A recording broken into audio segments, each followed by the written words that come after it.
সকলোকে নমস্কাৰ। কম সময়ৰ ভিতৰত কেনেকৈ এডিআৰই গ্ৰেড 3 বা গ্ৰেড 4 পৰীক্ষাৰ কাৰণে আপুনি প্ৰিপাৰেচন কৰিব, কেনেকৈ পঢ়িলে আপুনি কম সময়ত এডিআৰই গ্ৰেড 3 বা গ্ৰেড 4 পৰীক্ষাত উত্তীৰ্ণ হ'ব পাৰিব, সকলোখিনি আপোনালোকক মই জনাম। আপোনালোকে ভিডিঅ'টো স্কিপ নকৰাকৈ শেষৰলৈকে চাব আৰু মোৰ এই নতুন চেনেলক আপোনালোকে ছাবস্ক্ৰাইব কৰি ছাপোৰ্ট কৰক। মই আপোনালোকক এনেকৈ ভিডিঅ'বিলাক আপোনালোকৰ কাৰণে বনাই থাকিম। প্ৰিপাৰেচনৰ অবিহনে প্ৰতিযোগিতামূলক পৰীক্ষা মানে হ'ল সময় নষ্ট কৰা। আপুনি নিশ্চয় দেখিছে বহু ছাত্ৰ ছাত্ৰীয়ে প্ৰস্তুতিৰ অবিহনে পৰীক্ষাত অৱতীৰ্ণ হয়। ইয়াৰ কাৰণ হ'ল যেতিয়া পৰীক্ষা ওচৰ চাপি আহে তেতিয়া তেওঁলোকে প্ৰস্তুতি চলাব নোৱাৰে। গতিকে আপোনালোকক মই আজি জনাম কম সময়ত পৰীক্ষাৰ বাবে কেনেকৈ প্ৰস্তুতি চলাব পাৰি। যেতিয়া পৰীক্ষাৰ বাবে প্ৰস্তুতি চলাবলৈ সময় কম থাকে তেতিয়া কোনটো কৌশল অনুসৰণ কৰি প্ৰস্তুতি চলাব লাগে যাতে কম সময়ত প্ৰস্তুতি কৰি পৰীক্ষাত উত্তীৰ্ণ হ'ব, সকলোখিনি আপোনালোকক মই জনাম। 5টা মেইন ফেক্টৰ আপোনালোকক মই ক'ম। আপোনালোকে যদি সেইবিলাক ফ'ল' কৰিব তেতিয়াহ'লে অতি সহজতে এডিআৰই গ্ৰেড 3 বা গ্ৰেড 4 পৰীক্ষাত উত্তীৰ্ণ হ'ব পাৰিব। সকলোতকৈ ডাঙৰ ফেক্টৰ হ'ল টাইম টেবুল মেইনটেইন। এজন ছাত্ৰ ছাত্ৰীৰ বাবে আটাইতকৈ গুৰুত্বপূৰ্ণ কথাটো হ'ল সঠিক সময়সূচী থকাটো। আপোনাৰ চিন্তাধাৰা পজিটিভ ৰাখক। যদি পৰীক্ষাৰ বাবে প্ৰস্তুতি চলাবলৈ সময় নাই তেন্তে যোৱা বছৰৰ প্ৰশ্নকাকত আপুনি সমাধান কৰক। এইটো এটা সৰ্বোত্তম উপায়। পঢ়ক, চাওক, ইয়াৰ দ্বাৰা আগৰ বছৰত কি হৈছিল বুজিবলৈ চেষ্টা কৰক। সেয়া বুজিবলৈ সহায় কৰিব আপোনাক। বহু সময়ত এনেকুৱা হয় আমাৰ হাতত সময় নাথাকে। এই পৰিস্থিতি আমি সকলো পঢ়িবলৈ বিচাৰোঁ, কিন্তু তেতিয়া কি হয় আমাৰ একো মনত নাথাকে আৰু আমি যি হ'ব দেখা যাব বুলি কিতাপ বন্ধ কৰি দিওঁ। কিন্তু যদি ভিডিঅ' আপুনি এইটো সম্পূৰ্ণ চালে এনেকুৱা কৰাৰ আপোনাৰ দৰকাৰ নহ'ব। নেক্সটটো হ'ল আপুনি চিলেবাছ অনুসৰি পঢ়ক। প্ৰথম আপোনালোকক মই টাইম টেবুল জনালোঁ। নেক্সট আপুনি চিলেবাছ অনুসৰি আপোনালোকে পঢ়িবলৈ চেষ্টা কৰক। যদি আপুনি গ্ৰেড 3 বা গ্ৰেড 4 পৰীক্ষাৰ বাবে প্ৰস্তুতি চলাই আছে আৰু আপোনাৰ হাতত কম সময় আছে তেন্তে গোটেই কিতাপখন পঢ়াৰ পৰিৱৰ্তে আপুনি পৰীক্ষাত আহিবলগীয়া বিষয়বোৰ পঢ়ক। পৰীক্ষাত কেনেধৰণৰ প্ৰশ্ন আহিব সেয়া আগৰ বছৰৰ প্ৰশ্নকাকত আপুনি জানিব পাৰিব।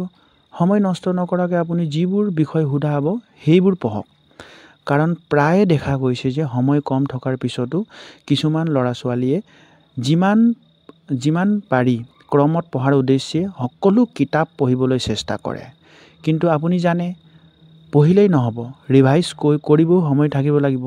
আপুনি সিমানেই পঢ়ক যাতে আপুনি পৰীক্ষাত আগত ৰিভাইজ কৰিব পাৰিব লাগিব। সিমানেই আপুনি পঢ়িবলৈ চেষ্টা কৰক।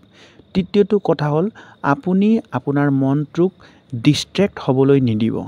আপুনি জানে লক্ষ্যত উপনীত হ'বলৈ মনটোক একাগ্ৰতা হোৱাটো অতি প্ৰয়োজনীয়।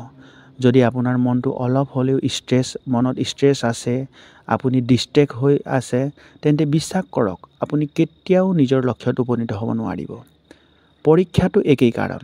বহুতৰ দেখা গৈছে বহু ছাত্ৰ ছাত্ৰীয়ে পঢ়াত বহুত ভাল, কিন্তু সময় আহিলে তাৰ আগতেই ছাত্ৰজনৰ মনোযোগ বিচলিত হৈ পৰে। পৰীক্ষাৰ বাবে প্ৰস্তুতি চলাওঁতে নিজৰ সৰু সুৰাখিনি ত্যাগ আপুনি কৰিবই লাগিব। সেয়ে পঢ়াৰ সময়ত কোনো কথাত আডাৰ মাইণ্ড নহ'বলৈ চেষ্টা কৰক।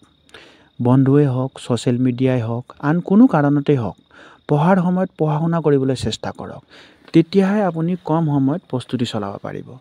চতুৰ্থটো ইম্পৰ্টেণ্ট ফেক্টৰ হ'ল এইটো বহুত ডাঙৰ মাইণ্ড কৰে, গ্ৰুপ ষ্টাডি আপুনি কৰিব লাগিব।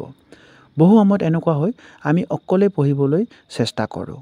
সেয়ে সময়ছোৱাত বহুতো প্ৰশ্ন থাকে যাৰ উত্তৰ আমি নাজানো।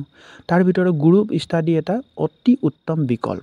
মই এইটো কোৱা নাই গোটেই দিনটো বন্ধুৰ লগত আপুনি পঢ়া উচিত, বৰঞ্চ বন্ধুৰ লগত দিনটোত 1 ঘণ্টা বা 2 ঘণ্টা আপুনি পঢ়িব লাগিব।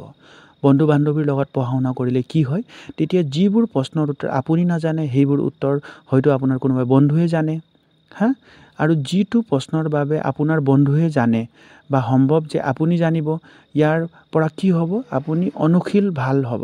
আপোনাৰ যোনটো অনুশীল আছে এইটো বহুত ভাল হ'ব আৰু আপোনাৰ প্ৰস্তুতি বহুত ভাল হ'ব। গতিকে যদি আপোনাৰ কম সময় তেন্তে বন্ধু বান্ধৱীৰ সৈতে আপুনি গ্ৰুপ ষ্টাডি কৰিবলৈ চেষ্টা কৰক। ঠিক আছে। পঞ্চমটো ফেক্টৰ হ'ল পৰীক্ষা দিয়াৰ আগতে আপুনি এবাৰ পুনৰীক্ষণ বা ৰিভাইজ কৰিব পাৰিব লাগিব। এইটো বহুত মহত্ব ৰাখে আপোনাক পৰীক্ষাত উত্তীৰ্ণ হ'বলৈ।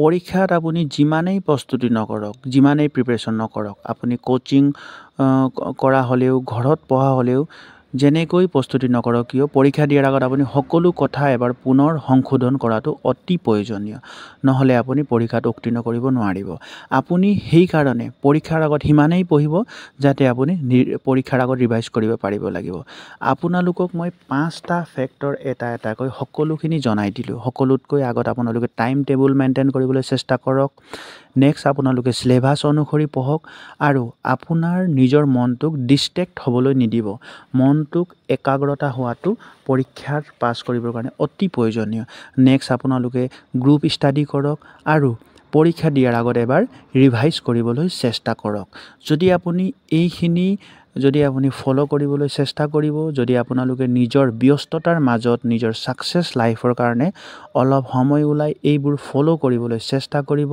তেন্তে আপুনি পৰীক্ষাত নিশ্চয় উত্তীৰ্ণ হ'ব পাৰে যদি আপুনি ভিডিওটো ভাল পালে তেতিয়াহলে চেনেলটো সাবস্ক্ৰাইব কৰি মোক সাপোৰ্ট কৰক জয় হিন্দ জয় ভাৰত আপোনালোকক ইমানতে ভিডিওটো সামৰণি মাৰিছো আকৌ ধুনীয়া ভিডিও লৈ আপোনালোকৰ আগত আহিম আপোনালোকে প্লিজ চেনেলটো সাবস্ক্ৰাইব কৰি মোক সাপোৰ্ট কৰক জয় হিন্দ জয় ভাৰত